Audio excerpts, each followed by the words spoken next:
அரியலூர் மாவட்டம் திருமானூரில் கால்நடை பராமரிப்பு துறையில் உதவி இயக்குநராக இருந்து பணி நிறைவு பெற்ற மருத்துவர் காசி பிச்சை அவர்கள் ஓய்வு பெற்ற பின்னரும் கால்நடை விரிவாக்க பணியில் ஈடுபட்டு வருகின்றார். 30 ஆண்டு கால அரசு பணியில் இவருக்கு ஒரு மனக்குறை இருந்திருக்கிறது. இப்போது அதை தமிழக மக்களோடு மனம் திறந்து பகிர்ந்து கொள்கிறார்.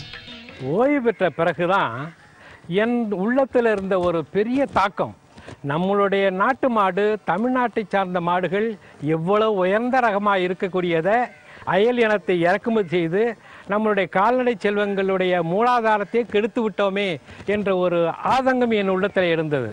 அதன் பிறகு நான் நம்மளுடைய நாட்டு மாடை பற்றி ஆராய்ச்சி செய்து ஒரு முடிவுக்கு வந்திருக்கிறேன். அதன் சாரத்தை இப்பொழுது மக்கள் டிவியின் மூலமாக நான் உங்களோடு பகிர்ந்து கொள்வதற்காக வந்திருக்கிறேன். இப்போ இவர்கள்லாம் 1/2 ஏக்கர், 1 ஏக்கர், 2 ஏக்கர் வைத்திருக்கக்கூடிய விவசாய தொழிலாளிகள். இவர்களுக்கு பெரிய 2 லட்சம் 3 லட்சம் போட்டு டிராக்டர் வாங்க முடியாது. இவர்களுக்கு வேண்டியது செலவு இல்லாமல் விவசாயம் செய்யக்கூடிய இந்த எந்திர மாடுகள் தான் இந்த மண்ணுக்கு தேவை. அப்படிப்பட்ட இந்த மாடுகளை இழந்துட்டு இன்றைக்கு அயல் இனம்னு கொண்டு வந்து அந்த அயல் இனம்க்கு கொண்டை கிடையாது, எல்லாருக்கும் தெரியும். அந்த மாடுகள் வேலையே செய்ய முடியாது. வண்டியில் கட்டினா நோத்தாடி பின்னாடி உருவிட்டு வந்துடும். ஆக வேலை செய்ய முடியாத ஒரு காளை மாடை உற்பத்தி பண்ணி இது இவர்கள் கையில் கொடுத்து இது பயனில்லைங்கிற காரணத்துக்காக அந்த காளை மாடெல்லாம் இளம் வயதிலேயே அழிச்சிட்டு இன்றைக்கு பசுமாடுகள் மட்டுமே அயல் நில மாடுகள் நம்ம நாட்டில் இருந்துகிட்டு இருக்கு. அது ஒரு பகுதி. பால் என்ற ஒரே ஒரு வணிக நோக்கத்திற்காக மட்டும்தான் அந்த பசுமாட்டை வளர்த்துக்கிட்டு இருக்கோம். விவசாயிகளுக்கு இலவசமாக அல்லது எளிமையாக அல்லது செலவே இல்லாமல் விவசாயம் செய்யக்கூடிய ஒரு உயிருள்ள எந்திரங்கள் இந்த நம்ம நாட்டிற்கு தேவை. அதை கொடுக்கக்கூடியது இந்த நாட்டினங்கள். இந்த மண்ணில் எந்த புல் விளையுதோ அந்த புல்லை சாப்பிட்டு அது ஜீர்ணிக்கிறதுக்கு மாட்டு வயிற்றுல இந்த மண்ணுக்கு ஏற்ற மரபோடு வளர்ந்த நுண்ணுயிர்கள் மாட்டோடைய வயிற்றில் இருக்கு. அந்த புல்லை ஜீர்ணிக்கக்கூடிய தன்மை இந்த நுண்ணுயிருக்கு தான் உண்டு. மாடும் மண்ணும் நேரடி தொடர்பு கூடையது. அந்த புல்லை ஜீரணம் செய்வதற்கு நுண்ணுயிர் இதோட வயிற்றில் இருக்கு. இந்த ஜீரணிக்கப்பட்ட சாணம், எரு என்பதுதான் நிலத்திற்குரிய அருமையான உணவு. மனிதன் வளமையாக வாழ வேண்டுமானால் வளமையான நிலம் வேணும். வளமையான நிலம் எங்கே கிடைக்கும்? அதுக்கு வளமையான உணவு கிடைக்கணும். நிலத்துக்கு வேண்டிய வளமையான உணவே கால்நடை கழிவுகள் மட்டும்தான். அந்த கால்நடை வளமையாக வாழ்ந்தால்தான் அது வளமான உணவாகக்கூடிய எருவை இந்த மண்ணுக்கு கொடுக்க முடியும். நாம் அதற்கு இந்த மண்ணிலேயே வளர்ந்த இந்த பகுதியிலே இருக்கக்கூடிய புல்லு, பூண்டு, செடி, கொடி இவைகளை போட்டால் தான் அந்த நாட்டு மாடு நல்ல ஜீரண சக்தியாக இருக்க முடியும். ஆகவே இப்படி ஒரு முடிவுக்கு வரலாம். வளமையான மனிதன் வேண்டுமானால் வளமையான நிலம் வேண்டும். வளமையான நிலம் வேண்டுமானால் வளமையான கால்நடை வேண்டும். ஆக மனிதன் வளமையாக வாழ வேண்டுமானால் வளமையான கால்நடை வளர்க்க வேண்டும். ஆக மனிதனுடைய வாழ்க்கை கால்நடையை சார்ந்தது என்பதை இந்த அரசு, இந்த நாடு உணர்ந்து கொள்ளவே இல்லை. 50 விழுக்காடுக்கு மேலாக கால்நடைகளை அழித்து விட்டார்கள். நாடு முழுக்க கால்நடைகள் எண்ணிக்கை குறைந்தே போய்விட்டது. எருமைகள் எல்லாம் முன்னாடி இருந்த இடம் நிறையா இருந்த ஊர் இந்த ஊர். இப்போ எருமை இனமே இல்லாமல் போய்விட்டது, அழிந்து விட்டது.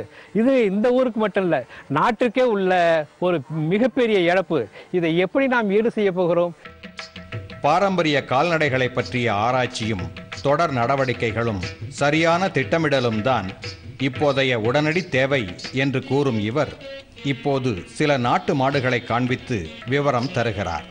இந்த மாடு மணப்பாறை மாடுன்னு சொல்கிறோம். மணப்பாறையிலேருந்து இவர் 32,000 ரூபா கொடுத்து வாங்கிட்டு வந்திருக்கார்.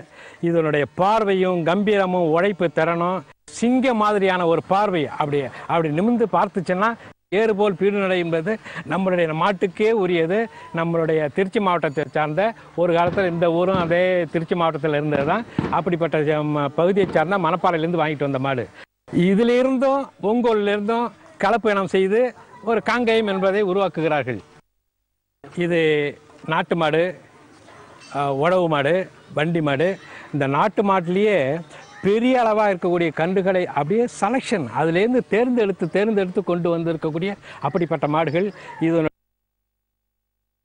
இருக்காது, பால் குறைச்சல தான் கொடுக்கும். ஆனால் உழைப்பு திறன் இது போல் வேறு எந்த மாட்டுக்கும் வராது.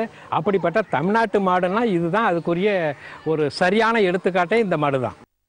இந்த திமிலை பாருங்கள், கொம்பானது அகண்டு அப்படி குறுகி வரக்கூடியது, கருப்பு நிறமாக இருக்கக்கூடியது. இந்த மாதிரி கொம்பு உள்ள மாடுகள் தான் சூரிய ஒளியை, இது ஒரு ஆண்டனா மாதிரி, சூரிய ஒளியை கிரகிச்சு உடம்புல வைட்டமின் டியை உற்பத்தி செய்து கால்சியத்தையும் பாஸ்பரஸையும் ஒன்றாக்கி கால்சியம் பாஸ்பேட் ஆக்கி உறுதியான எலும்பை உண்டாக்கக்கூடியது நம்மளோட நாட்டு மாட்டோடைய தன்மை. இந்த நாட்டு மாட்டுக்கு நம்ம தீவன செலவு என்பதே கிடையாது.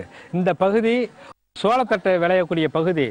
அந்த சோளத்தட்டையை தின்னுட்டு இவ்வளோ பெரிய ஒரு பெருத்த உடல், வலுவான ஒரு உடலமைப்பு, ஈழ்வைத்திறன் அவ்வளவும் பொருந்தி இருக்கக்கூடிய அருமையான மாடு. இந்த மாடு நல்லா விலை கொடுத்து வாங்கிட்டு வந்திருக்கார். மாட்டுக்கு உரிமையாளரை நம்ம மனமும் வந்து போட்டோம். ஏன்னா இவ்வளவு செலவு பண்ணி இந்த ஊருக்கு இப்படிப்பட்ட மாடுகளை தேர்ந்தெடுத்து கொண்டு வந்திருக்கிறாரு. இது ஒரு காங்கேயத்துக்கு ஒரு முன்னோடின்னு சொல்லலாம். இந்த மாதிரி மாட்டையும் உங்களையும் சேர்த்து தான் காங்கேயமே உற்பத்தி பண்ணுறாங்க. பாரம் இழுப்பதில் உழவு காலையில் 8 மணிக்கு கட்டினோம்னா சாயங்காலம் 4 மணி வரைக்கும் அசராமல் வேலை செய்யக்கூடிய இயற்கையான திறன் படைத்த மாடு இந்த மாடு. தொடர்ந்து சோர்வு எடப்படாமல் வேலை செய்யக்கூடிய இயற்கையான தன்மை பொருந்திய மாடு இந்த மாடு. இது ஒம்பலாச்சேரி இனம். கால் பாதம் பாருங்கள் வெள்ளையாக இருக்கும், குழம்பு 4 காலும், வால் முடி இருக்கக்கூடிய பகுதியும் வெள்ளையாக இருக்கும், நெத்தியில் ஒரு ஸ்டார் அது ஒரு வெள்ளையாக இருக்கும். குட்டை மாடு, கால் வளர்த்தி இல்லாத மாடு.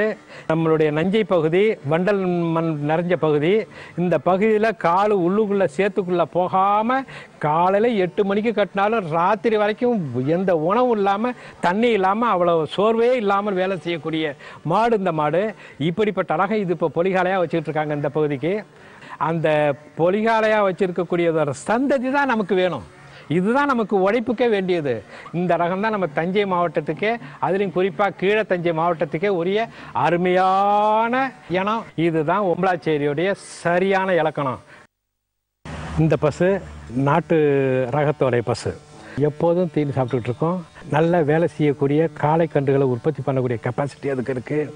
காளைக்கன்றுட்டி பிறந்ததுன்னா இவங்களுக்கு உரிய ஒரு வரப்பிரசாதம் எதுவுமே கிடைக்காது. அவ்வளோ விலை உயர்ந்த மாடுகளை உற்பத்தி பண்ணக்கூடிய அடிப்படை தன்மை நம்மளுடைய நாட்டு மாட்டில் இருக்குது. அதே மாதிரி இந்த மாடும் அதே நாட்டு ரகத்தை சேர்ந்தது தான். பால் 2 லிட்டர் தான் கொடுக்கும்.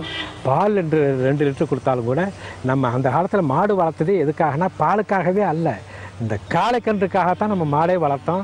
இந்த நாட்டு மாட்டோடைய வயிற்றில் இருக்கக்கூடிய அந்த நுண்ணுயிர்கள் இங்கே விளையக்கூடிய புல்லுகளை ஜீர்ணித்து நிலத்துக்கு வேண்டிய இயற்கையான உரத்தை கொடுக்கக்கூடிய ஒரு இயற்கையான கால்நடை செல்வமே நம்மளுடைய நாட்டு மாடு தான். இதை நம்ம இழந்துட்டோம். இந்த நாட்டு மாட்டு சாணத்திலேருந்து வரக்கூடிய பொருளிலிருந்து தயார் பண்ணக்கூடியது தான் பஞ்சகவியா, ஜீவாமிர்தம், தேமர கரைசல், இன்னும் அரப்பு முறை கரைசல், இன்னும் மற்றதெல்லாம் நிறையா செஞ்சுக்கிட்டு இருக்கோம். இந்த காலத்தில் இந்த விவசாயத்தை இயற்கையான முறையில் வளர்க்குறதுக்காக இவ்வளவும் கண்டுபிடிச்சி செஞ்சுக்கிட்டு இருக்கோம். அடிப்படை ஆதாரம் என்னன்னா இந்த மாட்டினுடைய சாணத்தில் இருக்கக்கூடிய நுண்ணுயிர். அந்த மாட்டினுடைய சாணத்தில் இந்த நுண்ணுயிர் எங்கேருந்து வருதுன்னா இதனுடைய சிறுகுடல், இதனுடைய ரூமன் என்று சொல்லக்கூடிய பெருங்குடல், இதுலேருந்து பெருவயிறு, அதுலேருந்து வரக்கூடியதான் இவ்வளவும். இந்த மண்ணுக்கு வேண்டிய சத்தை கொடுக்கக்கூடிய சூரிய ஒளியிலிருந்து கிரகிக்கக்கூடிய இருந்தாலும் சரி, இயற்கையாக இருக்கக்கூடியதும் சரி, அந்த அண்டவெளி ஆற்றலை கொண்டு வந்து நம்மளுடைய பூமிக்கு இறக்கி செஞ்சு பூமியை வளமாக்க உயிராக்க ஆக்குவதற்கு நம்மளுடைய நாட்டு மாட்டுடைய வயிற்றில் இருக்கக்கூடிய மைக்ரோஃப்ளோரா என்று சொல்லக்கூடிய நுண்ணுயிர்கள் தான். இந்த நுண்ணுயிர்களை இறந்துட்டோம்.